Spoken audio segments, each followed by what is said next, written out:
ইতিহাস ঐতিহ্যের আসলে অংশ হচ্ছে চাঁপাইনবাবগঞ্জ। আমাদের লক্ষণাবতীর নাম আমরা জানি, গৌড়ের নাম আমরা জানি, আমাদের তো বাংলার রাজধানী চাঁপাইনবাবগঞ্জ। আমরা আমের রাজধানী তো, সেটাও খুবই অনেক দিনের, 1770 সালে ব্যাপক পরিসরে।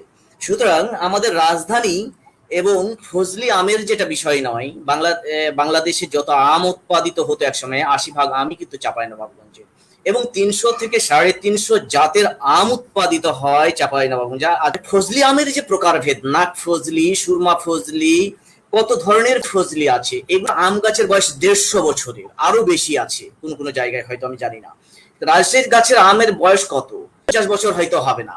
তো সেক্ষেত্রে কিভাবে দাবি করা যায়? এটা তো আমরা যখন দাবি করবো, আমাদের যুক্তিটাই, আমাদের ইতিহাসটাই, আমাদের তথ্যটাই সমৃদ্ধ এবং ঐতিহ্যগতভাবে ইতিহাসের অংশ থেকে। সুতরাং আমাদের দাবিটা হবে প্রশাসনিক ভাবে, যেটা আব্দুল্লাহ ভাই বলছিলেন, জেলা প্রশাসককেই আসলে উদ্যোগ নিতে হবে।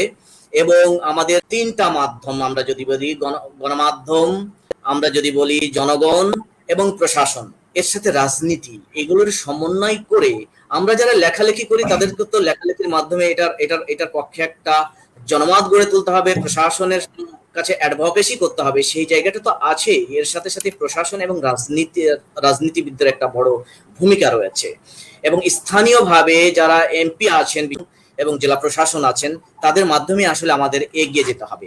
আমি শুধু বলছি না যে ফজলি আমের, আমি একটা উদাহরণ দেই।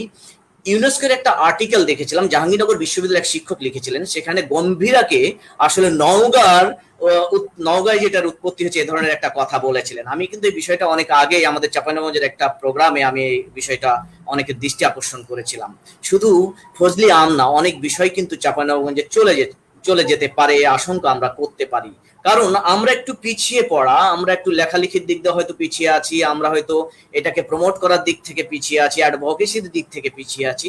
আমাদের সেই দিকটাতে একটু গুরুত্ব দিতে হবে। অনেক বিষয়ে কিন্তু চাঁপাইনবাবগঞ্জ প্রসিদ্ধ, লাখ আমাদের অত্যন্ত, মানে এগুলো আমরা জিআই এর জন্য আমরা আবেদন করতে পারি। 300 জাতের আম, 350 জাতের আম, এই জাতের আমগুলো শুধুই চাঁপাইনবাবগঞ্জে পাওয়া যায়। আমি অনেকগুলো নাম বলতে পারবো, সাব্বির ভাই থাকলে আরো বেশি বলতে পারতেন, কিন্তু আসলে এই আমগুলো একমাত্রই চাঁপাইনবাবগঞ্জে হয়। ঝুমকা আম বাংলাদেশের কোথাও পাওয়া যায় না, শুধুই চাঁপাইনবাবগঞ্জে পাওয়া যায়, তাও সেটা কিন্তু এখন বিলীন হয়ে যাচ্ছে।